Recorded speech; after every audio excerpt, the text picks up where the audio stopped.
प्रश्नोत्तर सत्संग माध्यम से आज एक प्रश्न आया है जलाराम मेहता राजकोट गुजरात से। उनका प्रश्न है कि महाराज आपके वीडियो में रोज देखता हूँ, नाम जप में रुचि मेरा बढ़ा है।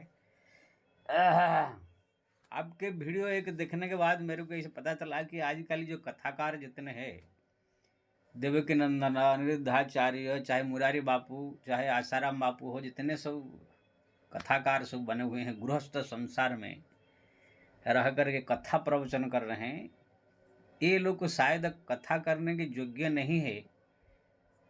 आपके प्रवचन से इसे लगता है, क्या ये जितने कथाकार संसारिक है ये सब कथा करने का योग्य है या नहीं? हम लोग तो इन लोग को ही बड़े ही ज्ञानी समझ करके इनकी कथा सुनते रहते।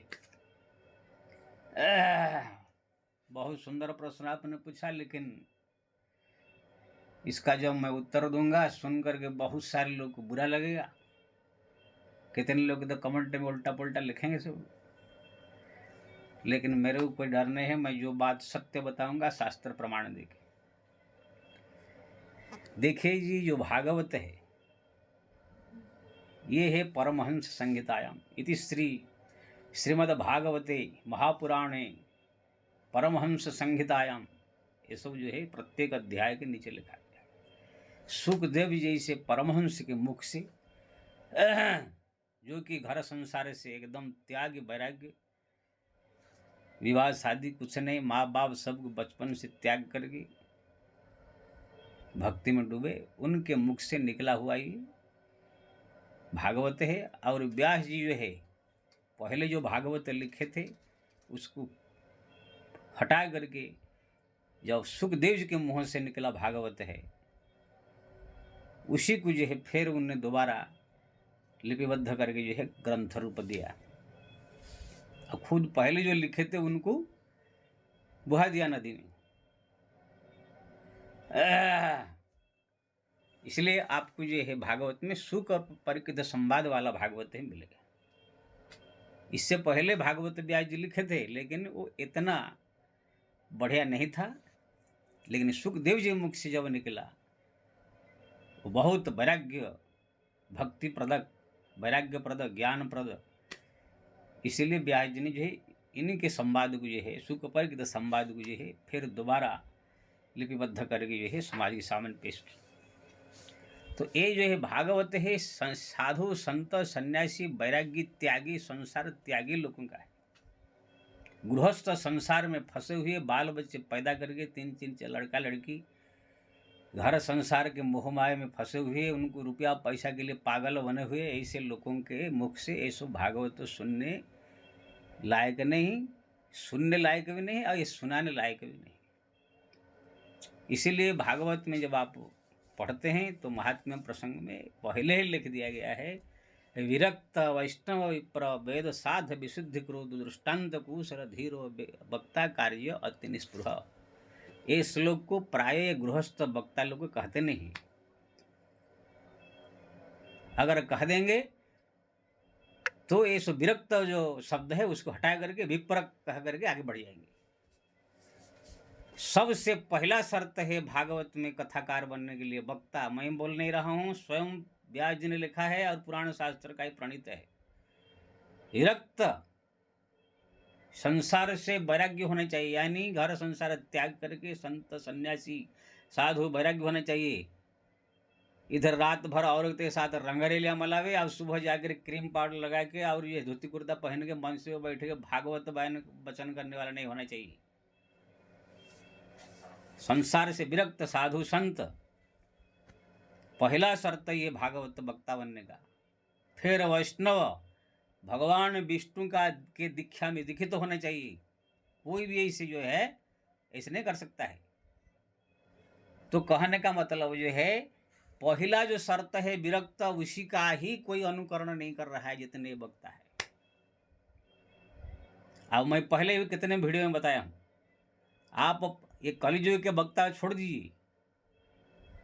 जो हमारे द्वापर युग में, सत्य युग में, त्रेता युग में जितने भी सब पुराण के शास्त्र पुराण ग्रंथ है और इनका प्रवचन करने वाले हुए हैं, वो संवाद को आप पढ़िए तो कोई भी जो है साधु संत ही पहले प्रवचन किया और संसारिक लोग को सुने। आप देखिए रावण जी है भूषण जी कह रहे हैं, गरुड़ जी सुन रहे हैं। भूषण जी परम विरक्त संत है।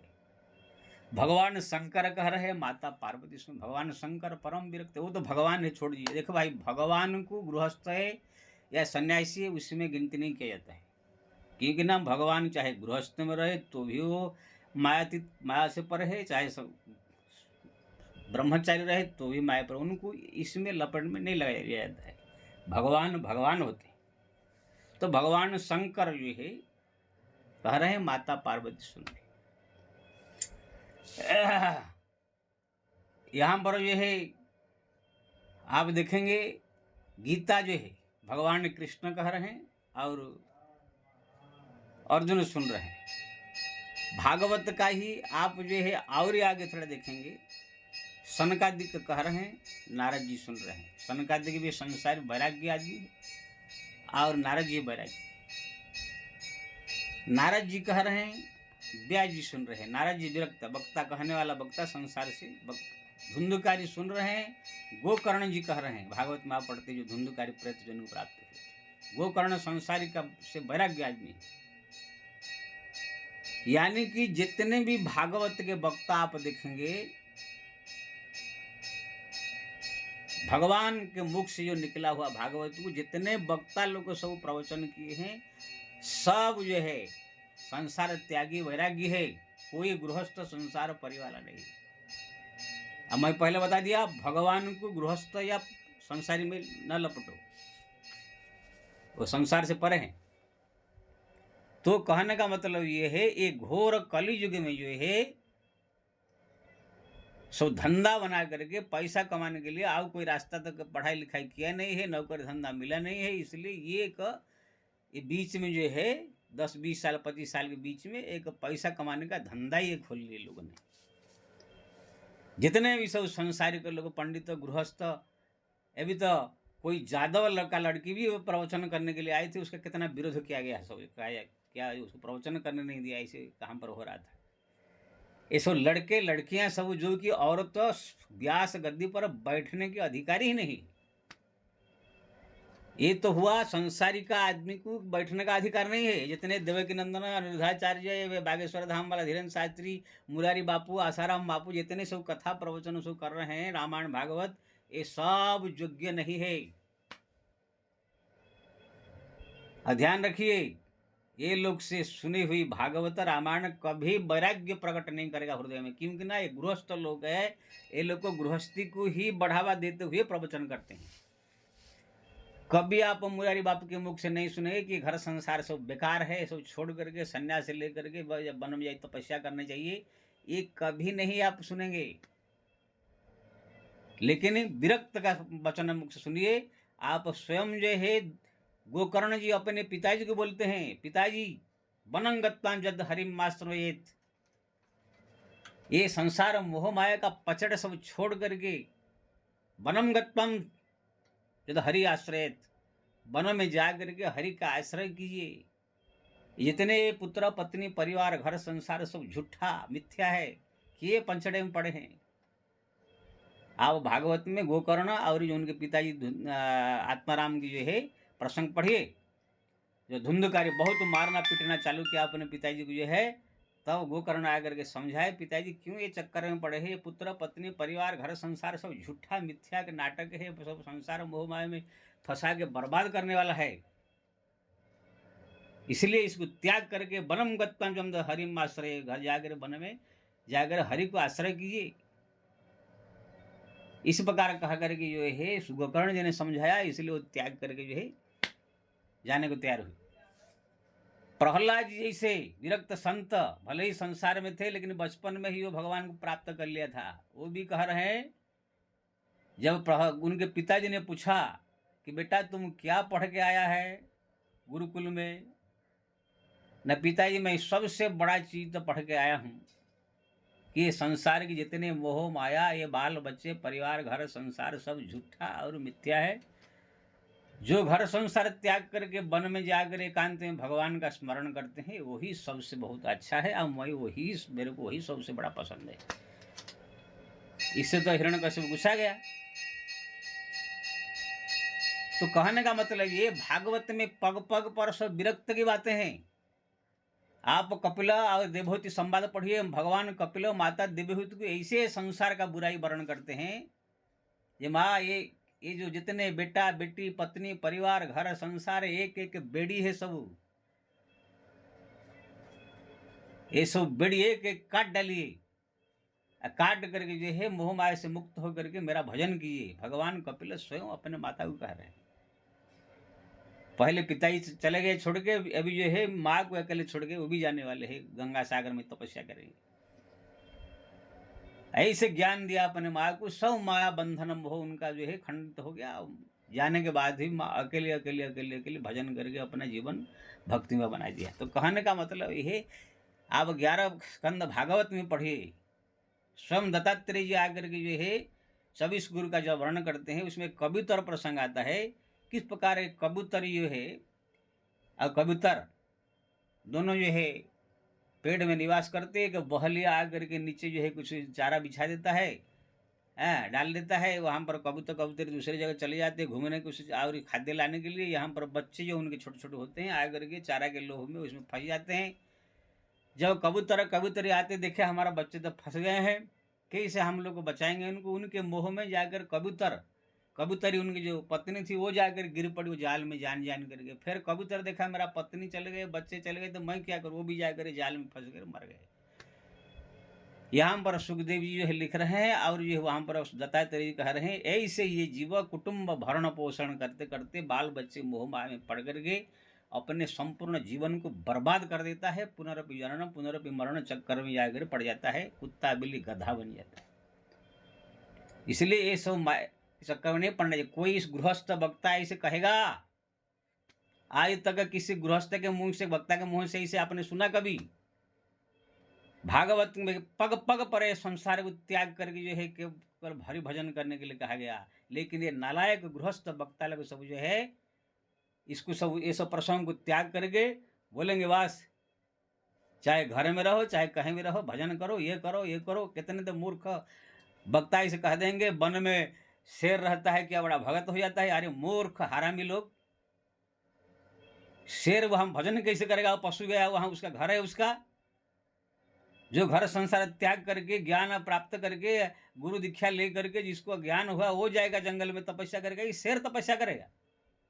ऐसे ऐसे लोगों को सब भरमाते हैं सब ये। इसलिए मैं सबको बोल रहा ये ज्ञान दे रहा हूं, ध्यान से सुन लीजिए। एक गृहस्थ के मुख से अगर कथा प्रवचन आप लोग सुनोगे, एक कभी आपको मन में वैराग्य भाव जगा नहीं सकते हैं। तो सदैव इसी के अंदर लपेट करके बात करेंगे, धर्म की बात करेंगे। दान करो, धर्म करो, अन्न क्षेत्र खोल रहे हैं उसमें दान करो, गौशाला खोलो। ये सब करने से वो लोग का पैसा आएगा। कोई नहीं कहेगा कि ये संसार मिथ्या है, ये बाप घर परिवार पति पत्नी सब झूठा है, ये सब त्याग करके जो है जाकर भगवान का भजन करना चाहिए, ऐसे कोई नहीं कहेगा। क्यों ना ये लोग खुद फंसे हुए तो कहेंगे कि ये प्रश्न वहां पर कोई खड़ा कर देगा, आप तो खुद फंसे हुए हैं, कैसे हम लोग बोल रहे हैं वैराग्य लेने के लिए। मुरारी बापू जो है रामायण कथाकार है, 60 साल से मैं उनको देख रहा हूँ, 40 साल से खाली मैं ही सुन रहा हूँ उनका। अब वो कभी उनके मुख से आप सुनेंगे नहीं ये घर संसार त्याग करके बाबा जी बन जाओ भक्ति करो। किसी ने उनको पूछा आप इतने ज्ञान दे रहे हैं, रामायण कर रहे हैं, आप क्यों वैराग्य नहीं लेते हैं? तो उन्हें खुद स्पष्ट कह दिया कि देखो भाई ये सब वैराग्य लेना साधु बनना हम सब की बस की बात नहीं। ये प्रवचन करना कलाकारी देखना ये अलग चीज है, वैराग्य लेकर के संसार त्याग करना ये अलग चीज है। श्री राम श्री राम। तो कहने का मतलब ये है, ये जितने गृहस्थ कथाकार है कोई भी वैराग्य की बात नहीं करता है, सब संसार में लिपट करके रखते हैं। इसलिए जिनको असली ज्ञान प्राप्त करना हो, भक्ति प्राप्त करना हो, भागवत का क्या लक्ष्य प्राप्त करना हो, तो ये गृहस्थ कथाकारों का एकदम न सुने। आपको इसी संसार में ही लपट करके बाल बच्चे परिवार में ही लपट कर रखेंगे। पिता माता की सेवा बहुत बड़ा चीज है, पति की सेवा बहुत बड़ा, ऐसे ऐसे उल्टा पुल्टा धर्म की बात बता करके तुमको भक्ति से दूर कर देंगे। मैं ये सब क्या है, पब्लिक जानता नहीं है। देख लेते भीड़ भाड़, बड़ा मंच लगा है, आगे प्रवचन कर रहे हैं, वो तो बेवकूफ़ बना करके वो लोग पैसा लेकर अपना करोड़पति बन जाते हैं, ये पब्लिक बेवकूफ़ बन जाती है। मैं यहाँ पर जहाँ रहता हूँ देखा ऐसे ऐसे औरतें हैं, 100 भागवत सुन लिया, 100 रामायण सुन लिया, लेकिन कभी उनके मन में 2 पैसा का भी वैराग्य नहीं जगा। क्यों ना, वैराग्य की बात करते ही नहीं है। इसलिए ये सब ये परमहंस संहिता या वक्ता, ये जो भागवत है, ये वैराग्य लोग का ये चीज है। इसलिए मैं सबसे निवेदन करूंगा, ये सब के मुख से मत सुने। और ये जितने सब कथाकार सब बन रहे हैं, गृहस्थ संसारिक आदमी, ये सब को जो है नहीं बनना चाहिए। कोई बने भाई, पाप करे, अपना योग्य नहीं हो, जाकर अयोग्य होकर के भी योग्य सीट पर बैठ जाए, वो तो बात अलग है। कलयुग है ये भाई, कोई बोलने वाला है नहीं। लेकिन हाँ, ध्यान रहे, जैसे डॉक्टर अगर डिग्री वाला योग्य न हो, उसके पास इलाज करो तो तुम खुद बीमार हो जाओगे। किसी को भी जाकर इलाज कर दो। वकील अगर उसके पास डिग्री न हो, वकालत नहीं किया है, किसको वकील बना दो तो केस हारोगे। कोई भी डिपार्टमेंट में अगर वो डिग्री प्राप्त किया हुआ आदमी न हो, वहाँ पर जाकर उसको मान लिया ये वकील है, ये डॉक्टर है, इंजीनियर है, ये कलेक्टर है, एक फ्रॉड आदमी को, तो फिर एक दिन फंसोगे। इसलिए ये सब संसारीय कथाकार को कथाकार नहीं बनना चाहिए, और इनके मुख से भी सुनना नहीं चाहिए। और इसमें भी स्त्री, लड़की, ये सब को तो शास्त्र में एकदम मना किया है। स्त्री मुखात धर्मशास्त्र जो शृणति नराधम सर्वम पुण्य विनशंति सत्य सत्यम वदाम्यहम। भगवान के मुख से है ये।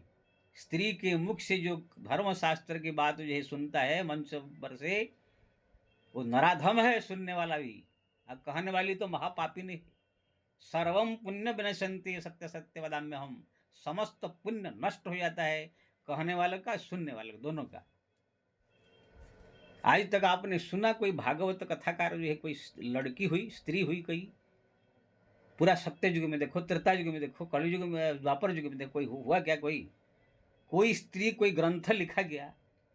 कोई स्त्री कभी प्रवचन किया संवाद में? योगी है इसे है, क्योंकि ना स्त्री को चंचला कहा गया है, स्त्री को जो है माया का स्वरूप बताया गया है। वो लोग प्रवचन नहीं कर सकते, उनका दिमाग ठिकाना नहीं है, दिमाग स्थिर नहीं है, चंचल स्वभाव है, उनका निर्णय सही नहीं है। इसलिए कोई भी स्त्री कोई ग्रंथ नहीं लिखा, ना उनका ग्रंथ को मान्यता दिया गया है। आज मैं तो यहाँ तक कहता हूँ, ये कथा प्रवचन क्या करेंगे स्त्री लोग? कथा प्रवचन सुनने के भी लायक नहीं है। कोई करोड़ों में एक अगर बचपन से ही भक्ति पूजा पाठ जब तब करते करते करते कि संत सेवा करते, संतों की संग करते करते अगर कोई थोड़ा सा, अगर कोई एक दो ऐसे मिल जाए सुनने लायक है, बाकी कोई भी ये जो भोल कथा पंडल में जो ये आए कि ललट पंचू छंटू जो है, ठीक से नहाती नहीं, धोती नहीं, कंडी थाती है, गोबर थाती है, दिन भर है बाल बच्चे में चिपकी रहती है, आकर बैठ के भागवत सुन रही है। ये मूर्ख जो है लोगों को, भागवत सुनने भी नहीं चाहिए। अब मैं नहीं कह रहा हूँ, स्वयं माता पार्वती रामायण में कह रही है, सुन लीजिए। भगवान शंकर से माता पार्वती कहती है, यद्यपि जो सीता नहीं अधिकारी, दासी मन क्रम वचन तुम्हारी। हे प्रभु, हम स्त्री लोग को मूढ़ होती है, गंवारिणी होती है, अज्ञानी होती है, हम लोग के कथा प्रवचन रामायण भागवत ये सब भगवान धर्मशास्त्र सुनने का अधिकारिणी नहीं है। यद्यपि जोशीदा नहीं अधिकारी, फर्स्ट रूप में माता पार्वती कहती है, लेकिन मैं आपका चरण के दासी हूँ, पत्नी हूँ, पत्नी समझ के, दासी समझ के, मेरे कल्याण के लिए आप मेरे को जो है रामचरित्र सुनाइए। जब बार बार हाथ पर जोड़ के विनती किया, तब भगवान उनके प्रेम परवश होकर शंकर जी रामायण सुनाया। नहीं तो ये स्त्री लोग को जो है सुनने लायक भी नहीं है, तो कहने लायक कहाँ से आ जाएंगे? हमारा जो यही रामायण में भागवत में सब लिखा है, भागवत ऐसे नहीं है कि पंडल लगा दिया, ला करके लल्लू पंच ढंचू आदमी औरत कोई खेती कर रहा था, टाइम मिल गया कि बैठ गया, कोई कंडी थाप रहा था, थाप रही आगे बैठ गया, कोई रसोई बना रही थी, रसोई पूरा हो गया, आ गया बच्चा को लेकर आ गए मंडप में, ऐसो कथा सुनने के लायक है। तुलसीदास जी ने स्पष्ट कर दिया, श्रुता भगता ज्ञान निधि कथा राम के गुढ़। श्रोता भी महाज्ञानी विरक्त होना चाहिए, और वक्ता भी महाज्ञानी विरक्त संसार से वैराग्य होना चाहिए, श्रोता भी समझदार पढ़ा लिखा विवेकी होना चाहिए, तब जा करके वो बात को समझेगा। आप बताइए, कोई 10वीं क्लास का मैथमेटिक्स अलजेब्रा पढ़ाया जा रहा हो, वहाँ पर ये तीसरा कहा है कि छोटे छोटे बच्चे या कोई गंवारी ने ऐसे आदमी, गंवार आदमी औरत आगे बढ़ जाए ऐसे, वो क्या समझेंगे, A square plus B square, A plus B का whole square equal to A square plus B square, ऐसा क्या है उनको समझ में आएगा? साइन थीटा कॉस थीटा ऐसा क्या समझ में आएगा? वो खाली बेवकूफी ऐसे बैठे रहेंगे ऐसे। अरे 10वीं क्लास का अगर आप मैथमेटिक्स पढ़ा रहे हैं तो उसी प्रकार की 10वीं का पढ़ाई करने वाले छात्र होने चाहिए कि नहीं? आप वहां पर साइन थीटा कॉस थीटा कर रहे हैं, या ए प्लस बी का whole square, A square plus B square plus 2ab कह रहे हैं, और वहां पर जो है कोई समझ नहीं रहा है। पिथागोरस उपपाद्य आप जो है वर्णन कर रहे हैं, H square equal to P square plus B square, P square equal to H square minus B square, B square equal to H square minus P square. वहां बेवकूफ बैठे, कौन सा square, P square, D square, B square, क्या है सो? तो ऐसे बेवकूफ के सामने आप 10वीं का अलजबरा मैथमेटिक्स से आप ये दूसरा चौथे क्लास के बच्चे या तो कोई ऐसे गंवारी औरत आदमी के सामने वर्णन करोगे आप? ऐसे ही ये भागवत रामायण ये है परमहंस के संहिता है। सामने सुनने वाला भी महाज्ञानी होना चाहिए, समझदार होना चाहिए, विवेकी होना चाहिए। जिससे परीक्षित कैसे विवेकी आदमी दे प्रश्न कैसे पूछते थे, कैसे अच्छा संवाद हुआ, ऐसे अर्जुन ने कैसे प्रश्न पूछे, कैसे गीता का संवाद हुआ, ऐसे होना चाहिए। मूर्खों लोग के सामने इसे वर्णन नहीं किया जाता है। इसलिए तुलसीदास जी ने दूसरी जगह पे कहा, कहिय न क्रोधी कहिय न कामिनी जे न भजई सचराचर स्वामी। कामी क्रोध में लिप्त हुए, मोह माह में लिपटे हुए आदमी को ये कथा प्रवचन नहीं सुनाना चाहिए। तो कहने का मतलब ये है, कथा सुनने लायक भी नहीं है, ऐसे इसे शास्त्र में वर्णन किया गया है। कौन सुनने लायक है वर्णन किया गया है? स्त्री लोग की तो कथा सुनने के लिए भी अधिकार नहीं बताया गया। हाँ, उसमें कोई करोड़ों में एक अगर थोड़ा समझदार विवेकी से हो, प्रश्न अच्छा पूछे तो बात अलग है, कथा करना तो अलग चीज है। चंचला है, दिमाग ठिकाना नहीं है। अभी तक मैं 40 साल से साधु बन के घूम रहा हूं, कोई एक औरत या लड़की मेरे को ऐसे विवेक या समझदार नहीं मिली जिसके सामने मैं बैठ करके रामायण भागवत की सिद्धांत की चर्चा करूं। मैं चर्चा करूं उल्टा समझ जाती है उल्टा। आप विश्वास नहीं करेंगे, मेरे जीवन के बनी हुई घटना बता रहा हूं। मैं एक जगह पर भागवत चर्चा कर रहा था, एक कुछ औरत बैठे थे और बहुत सारे लोग है, सामने कुछ औरत बैठे थे, और वहां पर बैठी थी जो है मैं वर्णन कर रहा था। स्कंद पुराण में लिखा है, किसी लड़की के साथ अगर कुछ लड़के या पुरुष किस जबरदस्ती में उनके इच्छा के विरुद्ध बलात्कार किया तो पाप लगेगा बलात्कारियों को, लड़की को कोई पाप नहीं लगेगा। उनका धर्म में कोई हानि नहीं होगा। वो स्नान करने मात्र से ही शुद्ध हो जाएगी, क्योंकि उनकी इच्छा नहीं थी। ये शास्त्र स्कंद पुराण कहता है। अब ये बात जो है वो नालायक औरत 2-3-4 सुन लिया, जाकर प्रचार कर दिया। वो बाबा बोल रहा था बलात्कार करो तो पाप नहीं लगता है। अब बताइए मैं क्या बोल रहा हूँ, समझिए कुछ। ऐसे मूर्खों के सामने प्रवचन करेंगे तो यही होगा। तो कहने का मतलब ये है, स्त्री लोग को जो है सुनने लायक भी नहीं है तो कहना दूर है। गृहस्थ लोग को एकदम ये कथा प्रवचन नहीं करना चाहिए। इसलिए आप देखेंगे जितने कथा प्रवचन करने वाले गृहस्थ लोग का क्या हाल हो रहा है। बस खाली एक पैसा कमाने का एक फैक्ट्री बन के रह गए।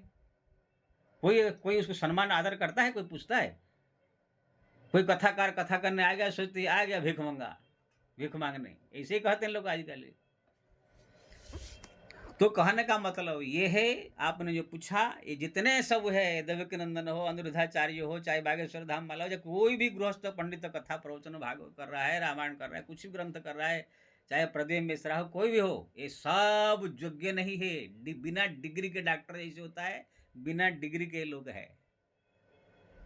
रात भर अपने पत्नी के साथ बढ़िया से मस्ती करेंगे, रमण करेंगे, सुबह नहा धो करके तिलक लगा कर आगे प्रवचन करेंगे। ये है विरक्त साधु, भागवत करने वाले। इसलिए मैं सबसे निवेदन करूंगा, भगवान कृष्ण ने भी कहा, तद विधिम प्रणिपातेनम परिप्रश्नम सेवया उपदिखन्ति ज्ञानम ज्ञानिनः तत्त्वदर्शिनः। हे अर्जुन, अगर किसको असली ज्ञान प्राप्त करना हो तो कोई विरक्त संत जो भक्ति में डूबा हुआ हो, ज्ञान संपन्न तत्वदर्शी, ऐसे संत के चरण में जाकर के उनकी सेवा करके प्रणाम करके, तद्विधिम प्रणिपातेनम परिप्रश्नम सेवया, सेवा करके प्रसन्न करके फिर प्रश्न उत्तर के द्वारा उनको जो है सत्संग करो, तब वो ज्ञानी महापुरुष देखेंगे आपका योग्य समझ करके आपको तत्व ज्ञान जो है दे करके आपको जो है असली ज्ञान प्राप्त कराएंगे। ये जाकर बड़ा बड़ा पंडल में बैठ करके है नाचना गाना कूदना, ये सब बाजा बजा के हारमोनियम बजा के कोई प्रवचन होता है सब? ये सब नौटंकी है, नाटक है सब। कोई बोलने वाला है नहीं है, इसलिए सब चल रहा है। मैं तो कहता हूँ जिस दिन मेरे को कोई अभिशाप देने का शक्ति या कुछ ऐसी शक्ति प्राप्त हो जाएगा, सीधा मंच पर जा करके जो अयोग्य व्यक्ति लोग बैठ करके सब भागवत रामायण कर रहे हैं, उसी मंच में ही जला डालूंगा पूरा, मंच सहित। अगर ऐसे कोई शक्ति मेरे को भगवान की तरफ से मिल गया तो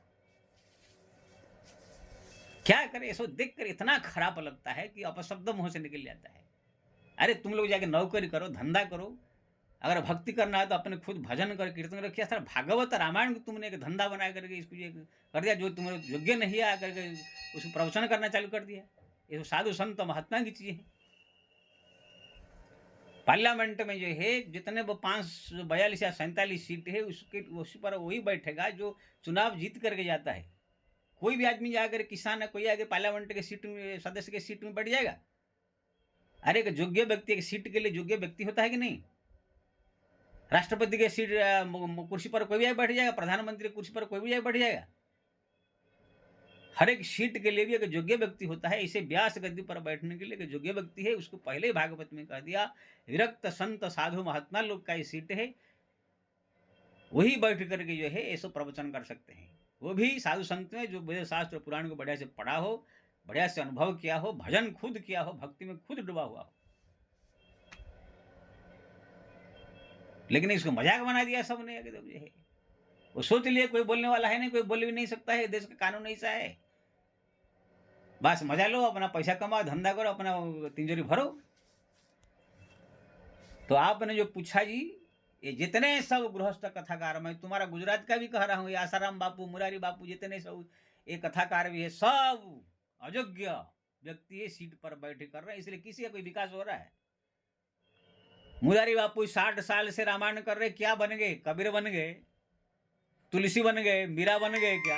अगर 60 साल तक ये दुनिया बवाल न करके राम राम राम राम राम राम राम राधे कृष्ण अगर भगवान का नाम सीताराम सीताराम जपा होता, वही मुरारी बापू अभी कबीर तुलसी मीरा श्रेणी में पहुंच जाता। वही आसाराम बापू ये दुनिया भरे बवंडर न फैला करके एकांत में बैठ गया कर सीताराम सीताराम राम राम राम जपे होते, तो वो भी कहाँ से कहाँ पहुंच जाता है। ये जितने कथाकार ये सब जो है जो अपना ढोंग फैला करके पैसा कमाने का धंधा खोल के रखे हैं, ये सब अगर भक्ति करना है एकांत में बैठ कर नाम जप करते तो वो भी भक्त बन जाते। लेकिन इस वो नाम जप में मन लगता ही नहीं है, वो लगेगा ही नहीं कि लोग कहते पैसा नाम प्रतिष्ठा में मन लगा हुआ है। इसलिए ये सब अयोग्य है। अयोग्य के मुख से जब कोई बात सुनो तो अयोग्य ही रहे, सुनने वाला ही अयोग्य हो जाएगा। अयोग्य डॉक्टर से इलाज कराओगे तो तुम्हारा अयोग्य ही जो हो जाएगा शरीर। कोई भी डिपार्टमेंट में आप देखो, जो सीट में बैठने वाला है अयोग्य, कलेक्टर है सीट पे बैठा है, कलेक्टर नहीं है, उनसे दस्तखत लेने से तुम्हारा क्या होगा? कलेक्टर अगर दस्तखत कर देगा, प्रधानमंत्री दस्तखत कर देगा, राष्ट्रपति दस्तखत कर देगा, उस दस्तखत की महिमा है। कोई व्यक्ति कलेक्टर नहीं है, राष्ट्रपति नहीं है, वो दस्तखत कुछ भी कर ले, क्या होने वाला? कुछ नहीं होने वाला है। इसलिए ये सब ध्यान दीजिए। अब भाई मेरे को कोई प्रश्न पूछा है, इसलिए स्पष्ट रूप में कह दिया है। मैं तो बोलता हूँ ये आलतू फालतू प्रश्न में से मत पूछिए, भक्ति के बारे में पूछिए, लेकिन पूछ ही लेते हैं लोग को जानकारी के लिए, तो मेरे को कहना पड़ता है, नहीं तो मेरा कोई लक्ष्य नहीं है किसी कथाकार का, साधु संत या किसी का ऐसो पोल पट्टी खोल के बताने का। लेकिन किसी ने पूछ लिया, बता दिया। जिसको पसंद आए भाई सुनो, जिसको पसंद ना आए मत सुनो, और क्या है। श्री राम। तो आपने जो पूछा था बता दिया। ये भागवत रामायण प्रवचन केवल साधु संत महात्मा, वो भी भक्ति में डूबा हुआ ज्ञान, जो पुराण शास्त्र ग्रंथ का अध्ययन किया हुआ संत साधु महात्मा की चीज है। ये गृहस्थ संसारी लोग के लिए ये सब नहीं है। अगर कोई कर रहा है वो पाप कर रहा है, और एक दिन उसका पतन होगा, जैसे सो पतन जो बहुत सारे लोग का हुआ है। जय श्री राम।